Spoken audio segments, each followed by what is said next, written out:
আসসালামু আলাইকুম, কেমন আছেন সবাই? ঢাকার প্রবেশদ্বার হিসেবে পরিচিত ঢাকা বিমানবন্দর মহাসড়ক এখন নতুন রূপে ঝলমলে হয়ে উঠেছেন ডিজিটাল এই সড়কটি। বিদেশি ভিজিটরদের মনে ইতিবাচক ধারণা তৈরি করতে এবং রাজধানীর সৌন্দর্য বৃদ্ধিতে এই উদ্যোগ গ্রহণ করা হয়েছে। সড়কটি এমন দৃষ্টিনন্দনভাবে সাজানো হয়েছে, প্রথম দেখাতেই যেন মনে হয় এটি একটি পার্ক। পুরো এলাকাটি যেন সবুজের সমারোহ। রাস্তার দুপাশে বিভিন্ন প্রজাতির স্থানীয় ও বিদেশি গাছ লাগানো হয়েছে।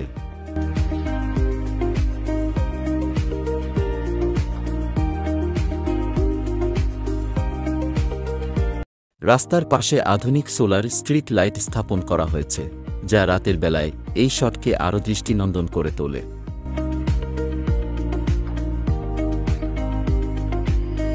ফুটপাতগুলো টেকসই করে তৈরি করা হয়েছে এবং হুইলচেয়ারে চলাচলের জন্য উপযোগী করা হয়েছে। এছাড়াও রাস্তার বিভিন্ন স্থানে আধুনিক ভাস্কর্য স্থাপন করা হয়েছে, যা রাস্তার সৌন্দর্য বৃদ্ধি করেছে। বিভিন্ন তথ্য প্রদানের জন্য এবং বিজ্ঞাপনের জন্য আধুনিক ডিজিটাল সাইনেজ স্থাপন করা হয়েছে।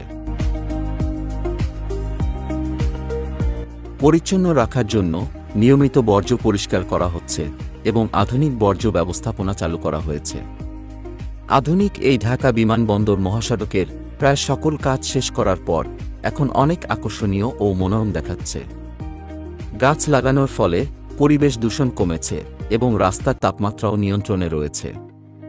এছাড়া রাস্তা প্রশস্ত করা এবং যানবাহন চলাচলের নিয়ম কানুন প্রয়োগের ফলে যানজট অনেক কমে গেছে।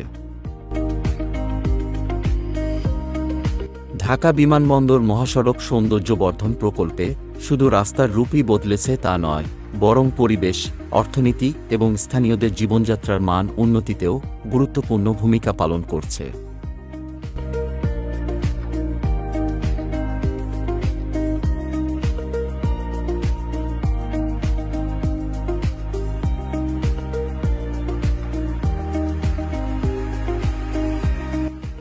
রাজধানী ঢাকা হচ্ছে যানবাহন চলাচলের প্রাণকেন্দ্র। ঢাকার সড়ক সর্বদাই ব্যস্ত থাকে।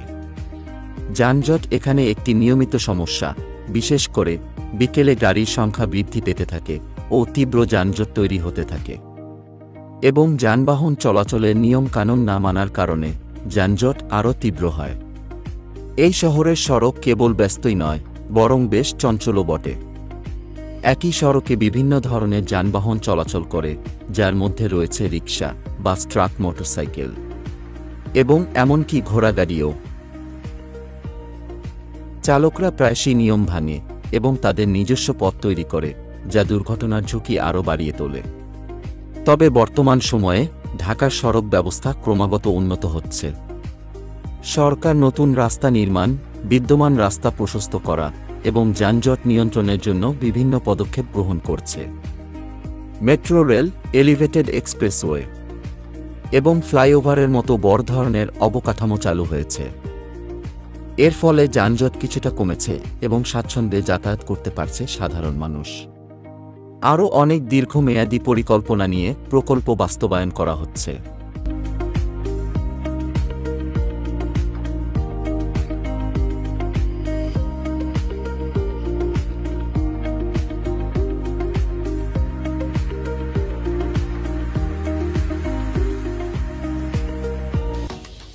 বিমানবন্দর থেকে বনানী রেলওয়ে ওভারপাস পর্যন্ত আগের পুরনো মিডিয়ান তুলে নতুন করে ডাবল ডিভাইডার তৈরি করা হয়েছে। এছাড়া বিমানবন্দর প্রথম ও দ্বিতীয় টার্মিনালের সামনের সড়কে নতুন করে পিচ ঢালাই করে সড়কটির সৌন্দর্য বর্ধনের কাজ করা হয়েছে। এটি তৃতীয় টার্মিনালের সামনের অংশ। এখানে দুটি ইউলুপ রয়েছে, যা দিয়ে সহজেই যানবাহনগুলো ইউটার্ন নিতে পারছে। নতুন এই টার্মিনাল নিয়ে ভিডিও আপলোড দিয়েছে। উপরে আই বাটনে ক্লিক করে ভিডিওটি দেখে নিতে পারেন।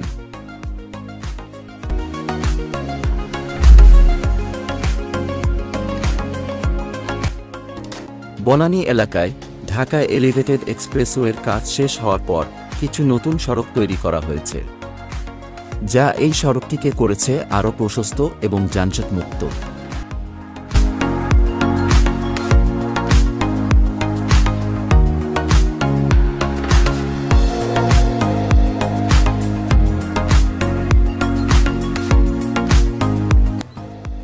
এই বিমানবন্দর সড়কটি ৮ লেনের ঢাকার অন্যতম প্রধান সড়ক।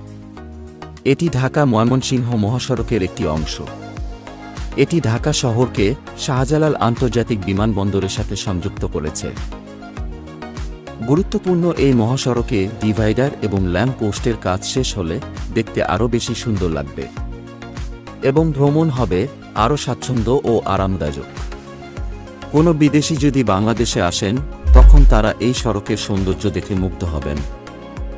আগে এই বিমানবন্দর সড়কে যানজটের কারণে প্রতিদিন গড়ে কয়েকশো মানুষের ফ্লাইট মিস হতো।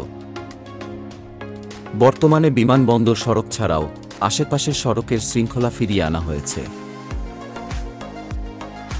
সড়কে ফুটপাত সরিয়ে সবকিছু একটা শৃঙ্খলার মধ্যে নিয়ে আসার চেষ্টা চলছে এবং ঢাকা এলিভেটেড এক্সপ্রেসওয়ে চালু হওয়াতে এই সড়কের উপর যানবাহনের চাপ অনেক অংশে কমে গেছে।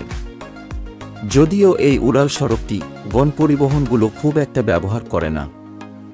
উন্নয়নের এই ধারাবাহিকতা বজায় থাকলে অদূর ভবিষ্যতে ঢাকার প্রতিটি সড়ক হবে দৃষ্টিনন্দন ও যানজটমুক্ত।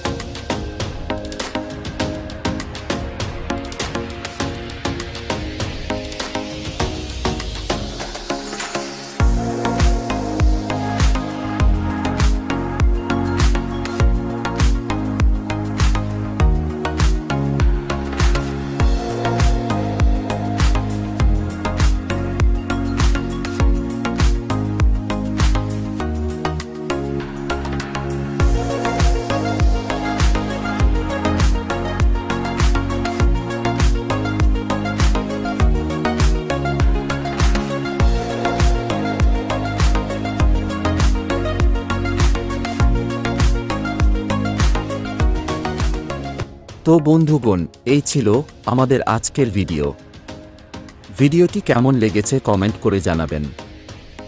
সবাইকে অসংখ্য ধন্যবাদ ভিডিওটি দেখার জন্য।